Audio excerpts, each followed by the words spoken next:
What's up, guys? I'm LQ. This is the LQ Review. Thank you so much for joining me here at my YouTube channel. This is where we talk about all the geeky, nerdy stuff. We love to talk about movies, video games, comic books, TV shows. If it's geeky, if it's nerdy, this is where we talk about it right here at the LQ Review. And yeah, I want to talk a little bit about Star Trek Discovery Season 3. First two episodes are out, and they've been really good. I'm really happy to say that. They've been really good. I liked season 1 of Discovery quite a bit. I know a lot of people didn't because it didn't feel like Star Trek. And that's been my biggest criticism of CBS All Access, is that I feel like the people who are making these All Access TV shows, Discovery, Picard, that god-awful show Lower Decks I didn't even finish, I feel like they don't really understand what Star Trek is. That's not to mean that Star Trek can't still be Star Trek. They just don't get it. They don't get it. They don't understand it. They don't understand how to make Star Trek, what Star Trek is in the world, what the Federation represents, what humanity represents in the context of Star Trek. They don't get it. They're more interested in tackling modern day issues. The problem is that modern day issues don't exist in the Star Trek universe, and I just feel like they don't get it. But I liked Star Trek Discovery Season 1. It was fun, if not, as far as canon was concerned, it was a hot mess, but it was fun. Season 2 I didn't like so much. I felt that the Spock character was problematic. I liked Pike, but I felt like the inclusion of the Enterprise and characters from the Enterprise was extremely problematic. And then we got into more problematic issues, such as the technology that exists in Discovery, why it exists in that time period before the original series. There's just a lot of issues that we were dealing with that just didn't line up with canon. They fixed those issues for Season 3 by putting Discovery way in the future, like what was it, like 900 years or something like that in the future, way in the future. And this season opens up with episode 1 focuses on Michael Burnham, where she crash lands on this planet, and she meets a companion, and she has to try to figure out where Discovery is, because Discovery followed her through the wormhole. And that was a good episode.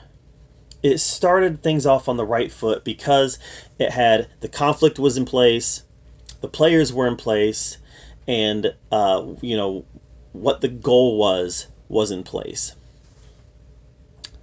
Episode 2 was where it was at. Now, I won't say that episode 2 felt like Star Trek, like classic Star Trek, because it didn't. Even Star Trek Picard felt more like classic Star Trek than this did.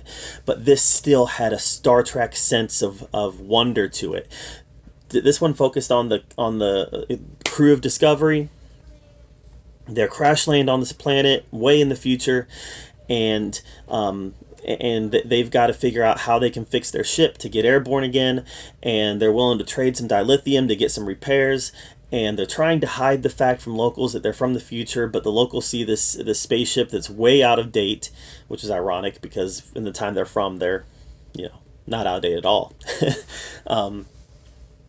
And they end up coming across this tyrannical group who I forget the leader, what the leader's name was, but he a rather tyrannical guy who's trying to extort the dilithium out of them at the cost of lives.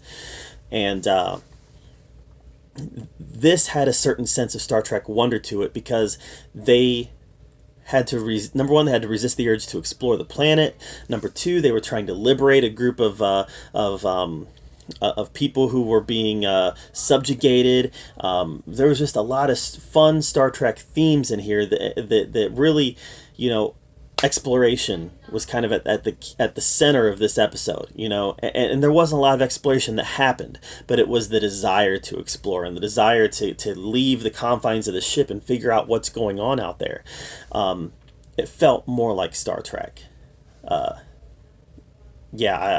loved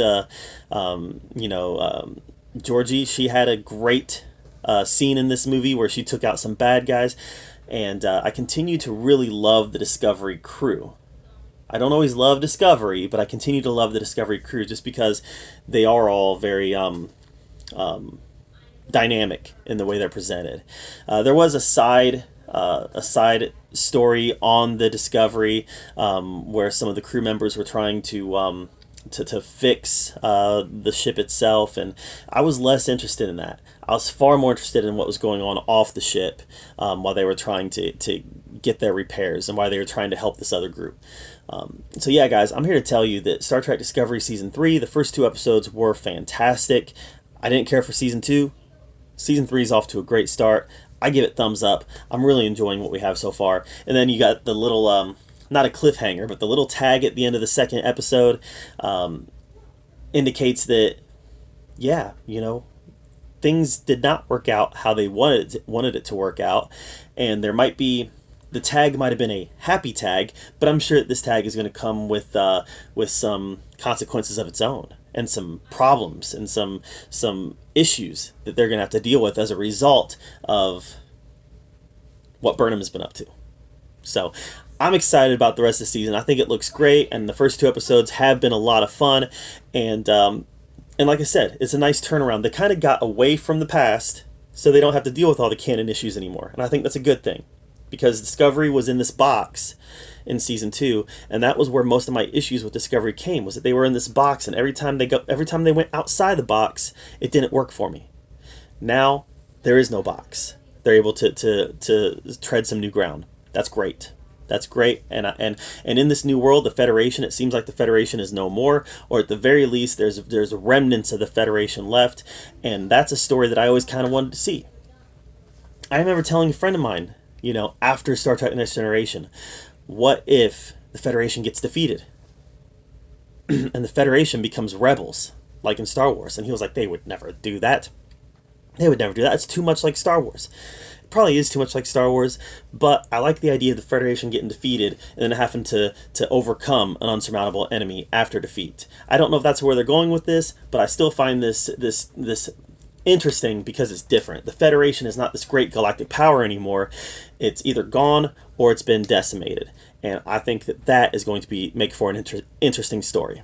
So that's my take on Discovery Season 3, the first 2 episodes so far. What has your take been on it been? Let me know in the comments down below.